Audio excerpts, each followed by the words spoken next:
May 2 മെത്രാനും വേദപാരംഗതനുമായ വിശുദ്ധ അത്തനേഷ്യസിന്റെ തിരുനാളാണ് സാർവത്രിക സഭ ഇന്ന് ആഘോഷിക്കുന്നത്. ജീവിതത്തിലുടനീളം ഒരു ആധികാരികത അവകാശപ്പെടാവുന്നതും ജനസമൂഹം അത് കൽപ്പിച്ചു കൊടുക്കാൻ ഇടവന്നിട്ടുള്ളതുമായിട്ടുള്ള ഒരു അപൂർവ പ്രതിഭയാണ് വിശുദ്ധ അത്തനേഷ്യസ് എന്ന് നമുക്ക് കാണാം. അദ്ദേഹം 295 ആണ്ടിലാണ് അലക്സാണ്ട്രിയയിൽ ഭൂജാതനായത്. ആദിമസഭയിലെ വളരെ ശ്രദ്ധേയമായിട്ടുള്ള സാർവത്രിക സൂനഹദോസ് ആയിട്ട് എണ്ണപ്പെടാവുന്ന ഒന്നാണ് നിഖിയ സൂനഹദോസ്. ഇത് ഇദ്ദേഹത്തിന്റെ പ്രവർത്തന കാലങ്ങളിലായിരുന്നു നടന്നിരുന്നത്. സഭയുടെ ഔദ്യോഗിക പഠനത്തെ സംബന്ധിച്ച് ആധികാരികമായ രീതിയിൽ ആശയങ്ങൾ ആവിഷ്കരിക്കാൻ അന്നത്തെ സഭയിലെ പൊതുവെ ചൂണ്ടിക്കാണിക്കപ്പെട്ടിരുന്ന ഒരു വ്യക്തിയായിരുന്നു അത്തനേഷ്യസ്. വ്യക്തമായ ചിന്തകളും ശക്തമായ രീതിയിലുള്ള പ്രകാശന രീതിയും അദ്ദേഹത്തിന് സ്വന്തമായിരുന്നു. ഈ ശ്രദ്ധേയമായിട്ടുള്ള നിഖിയ സൂനഹദോസിൽ വെച്ചാണ് യേശുവിന്റെ ദൈവീകത ഔദ്യോഗികമായ രീതിയിൽ അത് സ്ഥിരീകരിക്കാനും അംഗീകരിക്കാനും ഇടവന്നിട്ടുള്ളത് എന്ന് നാം മനസ്സിലാക്കേണ്ടതുണ്ട്. ആ കാലഘട്ടത്തിൽ പൊങ്ങിവന്ന പല ശീഷ്മകളും യേശുവിന്റെ ദൈവീകതയെ ചോദ്യം ചെയ്യുന്ന വിധത്തിലുള്ളതായിരുന്നു. അതിൽ വളരെ പ്രബലമായിട്ടുള്ള ഒരു അബദ്ധ സിദ്ധാന്തം ആര്യൻ പാഷാണ്ഡത എന്ന രീതിയിലാണ് അറിയപ്പെട്ടിരുന്നത്. അത്തനേഷ്യസിന്റെ പ്രധാനപ്പെട്ട കൃതികൾ ഈ പാഷാണ്ഡതയ്ക്കെതിരായിട്ടുള്ള നിലപാടുകൾ യുക്തിഭദ്രമായ രീതിയിൽ സ്ഥാപിക്കുന്നതിനു വേണ്ടിയുള്ള രചനകളായിരുന്നു. ഈ നിഖിയ സൂനഹദോസ് ആണ് യഥാർത്ഥത്തിൽ അത്തനേഷ്യസിലെ പ്രതിഭയെയും അത്തനേഷ്യസ് ആകുന്ന വ്യക്തിയുടെ പ്രശസ്തിയും പുറം ലോകത്തിന് അറിയിച്ചു കൊടുക്കാനിടവന്നത്. ആ സൂനഹദോസിൽ ഇദ്ദേഹം എടുത്ത ഉറച്ച നിലപാടുകൾ സഭയുടെ ഔദ്യോഗിക പഠനത്തിന് ആധാരമാകാൻ ഇടവന്നു എന്നുള്ളതാണ് വസ്തുത.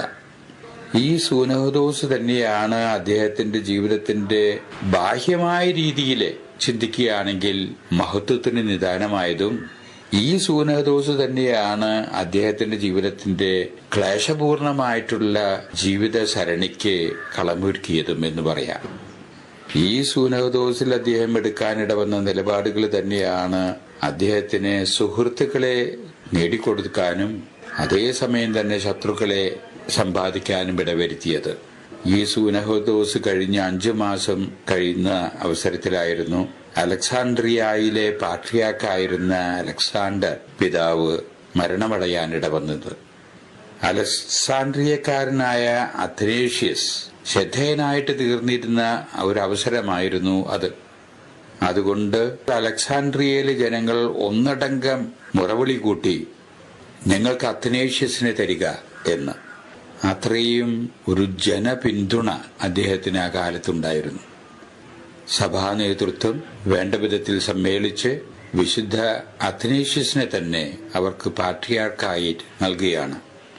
45ഓളം വർഷം അദ്ദേഹം ആ പാട്രിയാർക്ക് എന്ന പദവിയിൽ സഭയെ നയിച്ച ഒരു അതുല്യ വ്യക്തിയാണ്.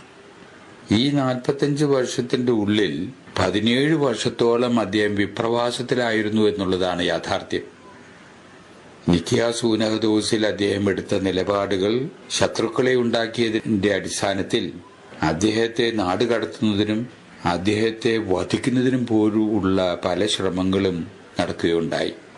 5 പ്രാവശ്യം അദ്ദേഹം നാടുകടത്തപ്പെട്ട് ശിക്ഷയുടെ കാലം അവസാനിപ്പിച്ച് സ്വന്തം നാട്ടിലേക്ക് അലക്സാണ്ട്രിയയിലേക്ക് തിരിച്ചു വരുമ്പോൾ വലിയ ഉത്സാഹത്തോടും ആഹ്ലാദത്തോടും കൂടിയാണ് ജനങ്ങൾ അത്തനേഷ്യസ് പിതാവിനെ എതിരേറ്റിരുന്നത് എന്ന് ചരിത്രത്തിൽ കാണുന്നു.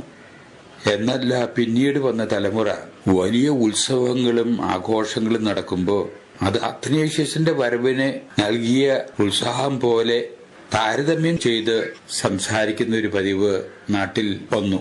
പൂരങ്ങളിൽ വെച്ച് തൃശൂർ പൂരം എന്ന് പറയുന്ന രീതി അനുസരിച്ച് ആഘോഷങ്ങളിൽ വെച്ച് അത്തനേഷ്യസിന്റെ വരവിന് നൽകിയ ആഘോഷം എന്ന രീതിയിലായിരുന്നു സാധാരണ ജനങ്ങളുടെ വിലയിരുത്തൽ.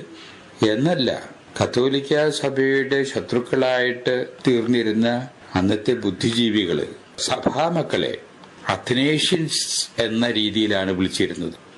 അത്രയും ഒരു സാർവത്രികത ശത്രുക്കൾ പോലും അത്തനേഷ്യസിനെ നൽകാൻ ഇടവന്നു എന്നുള്ളതാണ് അദ്ദേഹത്തിന്റെ വ്യക്തിത്വത്തിന്റെ മാറ്റ് കൂട്ടുന്നത്. അദ്ദേഹം 83 വയസ്സ് വരെ ജീവിച്ച് വളരെ ഫലപ്രദമായ രീതിയിൽ സഭയ്ക്ക് ചിന്താതലത്തിൽ വേണ്ട രൂപീകരണം, അടിസ്ഥാനപരമായിട്ടുള്ള സത്യങ്ങളെ സംബന്ധിച്ചുള്ള ക്രോഡീകരണം, അതിനെ എടുക്കേണ്ട നിലപാടുകളൊക്കെ വളരെ സജീവമായിട്ടുള്ള സംഭാവനകൾ നൽകിക്കൊണ്ടാണ് അദ്ദേഹം ഈ ലോകവാസം വെടിഞ്ഞത്. അതുകൊണ്ടും കൂടിയാണ് സാർവത്രിക സഭ അദ്ദേഹത്തെ ആദിമ സഭാപിതാക്കന്മാരിൽ എല്ലാം കൊണ്ടും ശ്രദ്ധേയനായിട്ടുള്ള, ബഹുമാന്യനായിട്ടുള്ള, ആധികാരികത കൽപ്പിക്കുന്ന ഒരു വ്യക്തി എന്ന നിലയിലാണ് അത്തനേഷ്യസിനെ ലോകം അറിയുന്നത്.